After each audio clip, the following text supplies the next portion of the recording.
Nah, apa saja sih lelah-lelah yang memang disukai oleh Rasulullah, diridhoi oleh Allah ya, ataupun disukai oleh Allah Subhanahu wa taala? Yang pertama adalah Assalamualaikum warahmatullahi wabarakatuh. Bismillah, alhamdulillah, wassalatu wassalamu ala Rasulillah Muhammad ibn Abdillah wa ala alihi wa sahbihi wa mawalah amma ba'dah. Apa kabar sahabat santri? Semoga kita semua selalu dalam lindungan Allah Subhanahu wa taala ya. Nah, seringkali dalam melakukan kegiatan kita dalam sehari-hari pasti kita akan merasakan lelah. Pasti kita akan merasakan capek. Setiap hari melakukan kerja atau setiap hari melakukan kegiatan-kegiatan yang mana pada akhirnya pasti kita akan merasakan lelah.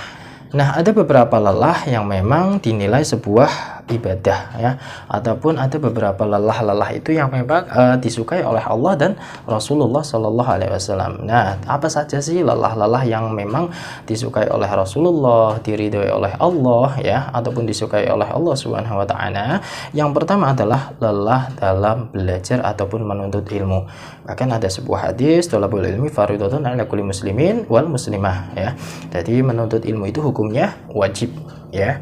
Hukumnya wajib bagi seorang muslim laki-laki ataupun muslim perempuan. Nah, ketika kita itu lelah dalam menuntut ilmu, dalam belajar ilmu, itu lelah yang mana sangat disukai oleh Allah Subhanahu wa taala dan lelah yang sangat disukai oleh Rasulullah Sallallahu Alaihi Wasallam, dengan catatan tidak adanya rasa mengeluh atau mungkin mengeluh sedikit, tetapi setelah itu beristighfar itu diperbolehkan ya, tidak apa-apa ya. Nah, yang kedua lelah yang disukai oleh Allah dan Rasulnya itu adalah lelah dalam mencari nafkah yang halal ya.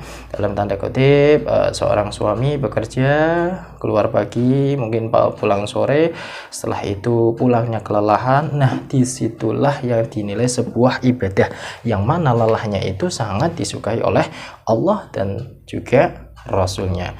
Karena ketika seorang suami keluar dari rumahnya untuk mencari nafkah untuk anak dan istrinya, itu sepanjang perjalanannya sampai pulangnya, insya Allah ketika orang tersebut meninggal, itu masuk ke dalam kategori orang yang syahid ya. Karena apa? Diniati dari awalnya untuk mencari atau menghidupi keluarganya karena Allah Ta'ala ya. Kembali lagi, sebenarnya semua itu tergantung dalam niatnya ya. Innama a'malu binniyat wa innama likulli imri'in ma nawa. Segala sesuatu itu tergantung dari niat orang itu sendiri ya. Dan ketika orang niat itu seperti apa, itu akan kembali sesuai dengan niatnya.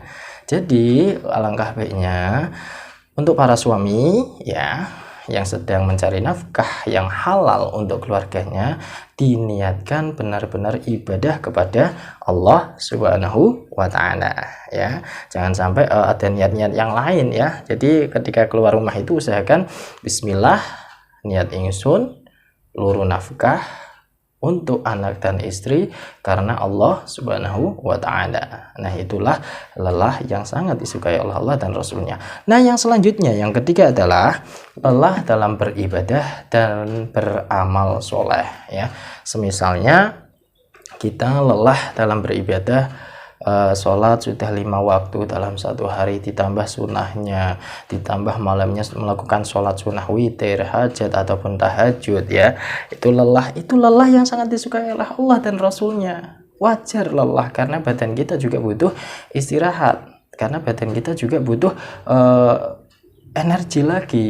Karena setelah kita melakukan ibadah itu pasti akan kelelahan. Nah, itulah lelah yang sangat disukai oleh Allah dan Rasulnya. Apalagi lelah yang mana untuk beramal soleh ya. Semisalnya mengamalkan ilmu ya, atau semisalnya membangun masjid ya, membangun masjid yang mana memang kita tidak mau digaji atau memang kita ikhlas untuk membantu masjid tersebut ataupun untuk membantu orang lain ataupun tetangga-tetangga kita ya. Itulah lelah untuk beramal soleh yang mana disukai oleh Allah dan Rasulnya. Nah, yang selanjutnya adalah lelah dalam kesusahan, kekurangan, dan kesakitan ya. Kalau kita lelah, kalau kita kekurangan ya, susah dan sakit, dan kita merasa lelah, energi kita sudah hampir habis, senantiasa ingat kepada Allah Subhanahu wa taala. Karena apa? Dengan adanya kesusahan, kekurangan ataupun sakit itu adalah sebuah ujian dari Allah yang mana bisa menggugurkan dosa kita dan bisa memberikan pahala yang lebih kepada kita dari Allah Subhanahu wa taala. Dan ingat, ketika kita merasa kekurangan, kesusahan ataupun sakit, senantiasa untuk ingat kepada Allah dan senantiasa untuk beristighfar kepada Allah. Jangan pernah mengeluh ya. Mengeluh boleh saja, tapi jangan terus-terusan mengeluh ya. Karena itu akan menjadi lelah yang tidak disukai oleh Allah. Kalau kita ikhlas menerima keadaan seperti itu dan senantiasa beristighfar, maka itu adalah termasuk kategori lelah yang disukai oleh Allah dan Rasulnya ya. Nah, yang selanjutnya ini ya, yang menurut saya paling ekstrim ya, lelah yang paling ekstrim. Tapi ini khusus untuk kaum wanita atau kaum perempuan. Jadi lelahnya ini menurut saya paling ekstrim banget ya. Di sini dijelaskan lelah dalam proses hamil, melahirkan, menyusui, merawat dan mendidik anak. Ya, dan ini spesial untuk wanita ataupun perempuan ya, tidak untuk laki-laki ya. Khusus hanya untuk wanita, karena yang bisa mengandung, menyusui ya, biasa mengandung, menyusui dan melahirkan dan hamil itu adalah untuk kaum wanita saja.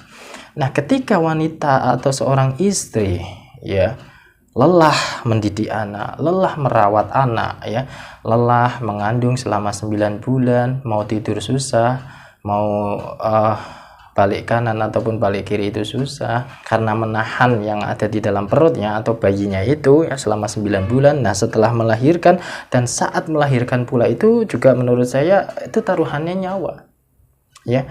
Bagi seorang perempuan ketika akan melahirkan seorang anak itu taruhannya nyawa ya. Jadi bagi kalian yang para suami, usahakan ketika istri kalian itu akan melahirkan, usahakan berada di sandinya ya. Tapi kalau memang seorang suami itu bekerja di tempat yang jauh atau LDR, ya mau bagaimana lagi, paling tidak ketika seorang istri akan melahirkan itu ada temannya minimal, ataupun ibunya ataupun mertuanya ataupun kakaknya dan sebagainya. Yang penting ada temannya, jangan sampai sendirian, kasihan ya. Nah, karena itu melahirkan itu sangat-sangat ekstrim sekali menurut saya, taruhannya nyawa. Yang selanjutnya adalah menyusui ya. Hanya wanita yang bisa menyusui ya, ataupun setelah itu merawat dan mendidik anak. Menyusui, terkadang seorang ibu terbangun jam malam-malam karena suara tangisan bayinya. Nah, itu untuk menyusui. Nah, itulah lelah yang dirasakan oleh seorang istri atau seorang wanita yang ketika sudah melahirkan, ketika sudah menikah, itu lelah yang sangat disukai oleh Allah dan Rasulnya. Nah, yang selanjutnya adalah lelah dalam berdakwah dan mengajak kebaikan ya di jalan Allah Subhanahu wa taala. Jadi kalau kita itu memang bisa memberikan kebaikan ataupun dakwah, berikanlah walaupun cuma sedikit ya. Jangan pernah kita itu melihat orangnya, tapi lihatlah apa yang disampaikan atau isinya. Ungdur makola walatang durman kola. Lihatlah apa yang diucapkan, jangan melihat orangnya ya. Karena lelah disitulah yang mana sangat disukai oleh Allah dan Rasulnya ya. Lelah mungkin kita berdakwah tidak ada yang menerima sedikit, atau mungkin kita berdakwah dan mendapatkan cemoohan ya, atau mungkin kita berdakwah dituduh soalim dan sebagainya ya, dan sebagainya, ini macam-macam ya. Karena berdakwah itu memang pasti banyak tantangannya ya. Jadi jangan sampai kita itu menyerah setelah mendapatkan seperti itu, kita nyerah, tidak berdakwah lagi ya. Itu jangan sampai seperti itu ya. Usahakan tetap lanjut berdakwah saja, entah itu melalui status WhatsApp, entah itu melalui YouTube, entah itu melalui Instagram, entah itu melalui TikTok. Usahakan kita tetap berdakwah, menyebarkan kebaikan di jalan Allah Subhanahu wa taala, karena itu sangat disukai oleh Allah dan Rasulnya. Nah, yang terakhir atau yang ketujuh adalah lelah dalam mengurus keluarga. Itu sangat disukai oleh Allah Subhanahu wa taala ya. Ketika seorang yang sudah menikah ya, antara suami istri, memiliki anak, mendidik bersama, dan lelah di dalam keluarga tersebut, itu sangat disukai oleh Allah dan Rasulnya. Dan semoga kita semua yang sudah berumah tangga ya, senantiasa diberikan kelelahan yang mana diberkahi oleh Allah dan para Rasulnya. Semoga ini bisa bermanfaat. Assalamualaikum warahmatullahi wabarakatuh.